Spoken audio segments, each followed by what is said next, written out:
Bonjour à toutes et tous. Nous commençons notre journal par une nouvelle réorganisation. Voici venu le moment du rattachement des cheminots de Nevers sur notre établissement TER Centre Val-de-Loire. Et comme à chaque fois, afin que la pilule ne soit pas trop grosse à avaler, la direction n'en rattache qu'une partie, les ASCT et les ADC. Pour la partie accueil, vente, escale, manœuvre sur Nevers et pour la partie Paris-Bercy, il faudra attendre 2024 voire 2025. Il est prévu le transfert de 26 SCT, de 13 ADC et la création de 3 postes, un responsable de site, un CTT et un RET, ainsi que 2 postes mission, ultra polyvalents GM et CBORM, mais nous y reviendrons. Pour les 26 SCT, la direction nous dit qu'ils seront transférés d'office car ils sont dans un roulement déjà dédié TER Centre Val-de-Loire. En clair, ils ne sont pas consultés mais juste informés de leur changement d'établissement. Ils ne changent pas de LPA. La direction dit que cela ne changera rien pour eux et qu'ils feront la même charge de travail, mais cela ne fait pas tout. Qu'en est-il de leur parcours professionnel, de leur évolution de carrière, de leur évolution de la rémunération? Allons-nous revivre le même fiasco que Go West avec deux résidences ASCT totalement séparées sur un même site? Quelle est la logique économique à cela? Pour les 13 ADC, la direction fait appel à volontariat car le roulement ne fait pas que de la charge TER Centre-Val de Loire. La direction semble sereine pour trouver les 13 volontaires. Nous n'avons pas le même écho, même si la direction en aurait déjà trouvé 5 au bout d'une semaine. Et s'il n'y avait pas assez de volontaires, quel est le plan B? Pour l'instant, la direction n'avance pas de solution. Comme les ASCT, nous nous interrogeons sur l'attrait du travail. En effet, les agents vont perdre la connaissance Nevers-Lyon et Nevers-Dijon. Et même s'ils vont récupérer de la charge Paris-Austerlitz via Orléans dans leur roulement, cela ne compensera pas la diversité réglementaire et paysager. Si toutefois l'établissement trouvait le nombre adéquat de volontaires, nous risquons d'avoir principalement des agents en fin de carrière qui vont se rajouter, comme le précisait l'expertise sur le bloc 3 2022, à la vague de départ en retraite d'ici 5 ou 6 ans. Sur le local de prise de service, la direction effectue une étude de faisabilité sur l'aménagement de locaux au rez-de-chaussée de la gare. En attendant, ils seront avec les agents TER Bourgogne-Franche-Comté au premier étage avec un local de prise de service TER Centre Val-de-Loire. Nous ne comprenons pas pourquoi, alors que nous sommes encore dans la même entreprise, vouloir à tout prix séparer des locaux.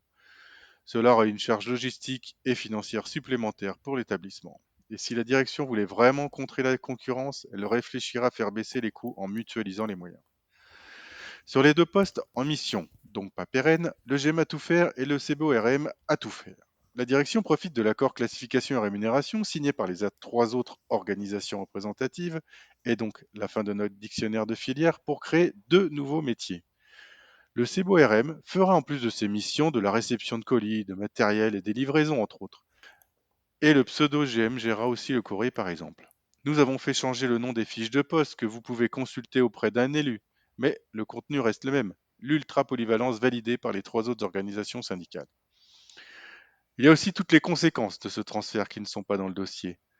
Le transfert de charges ADC et ASCT de Nevers va créer un surplus de travail pour les GM des Aubrais.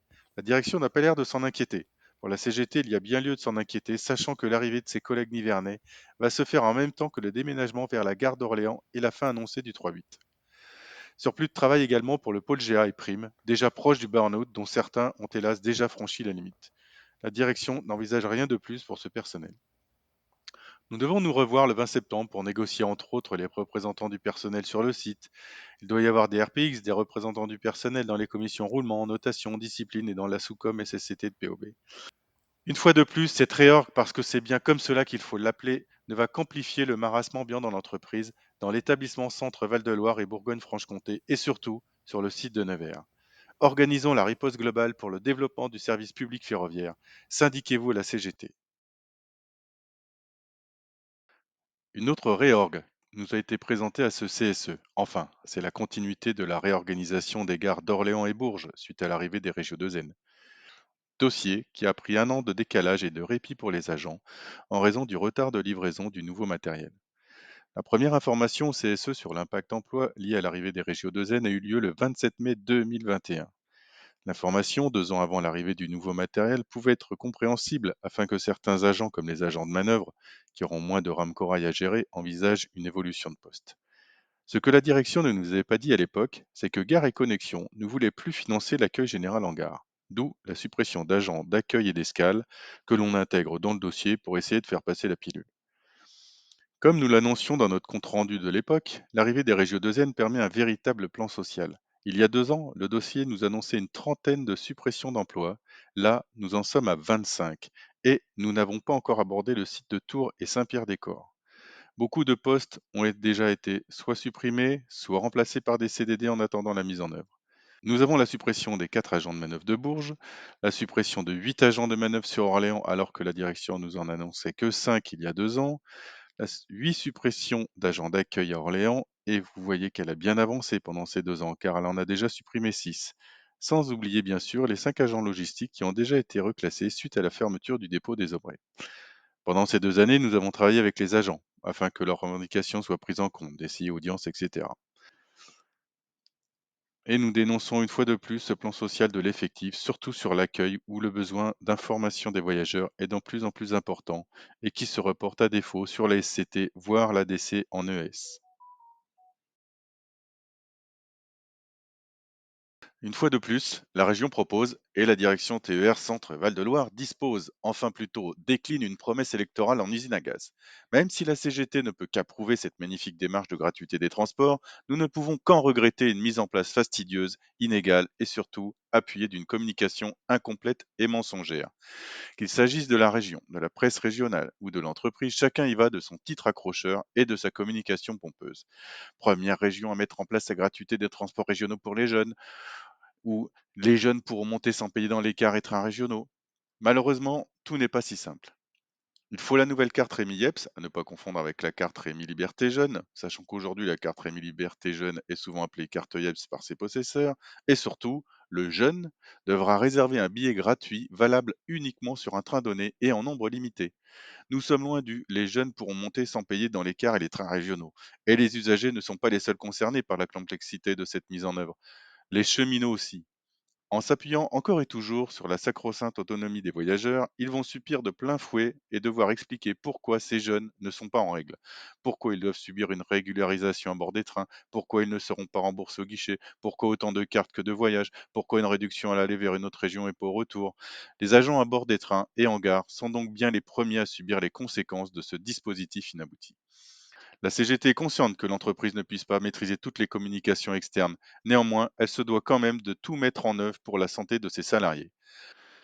Lors de cette présentation au CSE, la CGT a alerté la direction sur les risques encourus, notamment sûreté, par les personnels de l'établissement et demande à la direction d'intervenir auprès des différents communicants externes à l'entreprise afin de rétablir la vérité des prix. Dans le même esprit, on nous annonce la fin de la première classe sur notre région. Enfin, presque. Car oui, comme toute bonne règle définie dans notre entreprise, il faut lui adjoindre son lot d'exceptions. Il n'y aura pas de classe unique sur les Rémi Express, trains interrégionaux, etc. Alors que la signalétique intérieure et extérieure sur les engins Z21500, Z27500 et X72500 va être enlevée. La CGT est avant tout un syndicat de classe et par conséquent se bat contre l'inégalité des conditions de transport. Tous les usagers ne seraient-ils pas éligibles à une qualité de première classe? Comme pour la gratuité des jeunes, la problématique dans cette mise en place de classe unique est l'exception ou toute autre dérogation qui rend la lisibilité des conditions de transport opaque et engendre de la conflictualité. Pour paraphraser Pierre de Coubertin, le plus important aux Jeux olympiques n'est pas de gagner mais de participer. Car l'important dans la vie, ce n'est point le triomphe, mais le combat. L'essentiel, ce n'est pas d'avoir vaincu, mais de s'être bien battu. D'été en été, les conditions de travail des cheminots se dégradent, au fur et à mesure que les températures montent, mais la perspective des Jeux olympiques à l'été 2024 ne doit pas écraser les problématiques de l'été 2023. À la lecture du document fourni, le monde semble devoir s'arrêter, sauf pour celles et ceux, cheminots compris, qui doivent œuvrer pour que tout se déroule bien. On nous informe d'ores et déjà sur de possibles besoins pouvant aller jusqu'à la couverture de 120 JS ADC et 200 JS ASCT sur notre région, alors même que sur de nombreux chantiers, nous sommes déjà en sous-effectif. Quant au protocole congé applicable sur certaines résidences, la direction déclare ne pas encore avoir pris de décision sur le sujet. À moins d'un an des Jeux olympiques et paralympiques qui affecteront les conditions de travail des cheminots, de nombreuses zones d'ombre restent en place. La direction régionale et de la ligne Paris-Chartres nous a présenté son intention de réinterroger la logique des roulements de la résidence traction de la DLPC. Selon elle, sur le seul prisme de la QVT sans productivité ni déproductivité. Quid des bascules et autres inut en grille, puisque seules les grilles devraient être revues. Malheureusement, cette logique ne prend pas en compte l'entièreté des roulements.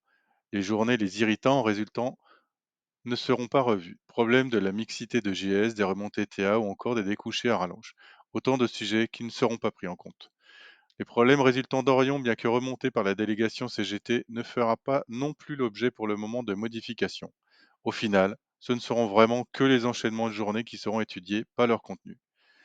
Surprise du chef, cerise sur le gâteau sorti en séance, les possibles créations d'une résidence TR à Paris-Montparnasse ainsi que la création à Chartres d'un pôle Superfac, le renouveau des Yes Men Béni Oui Oui en français.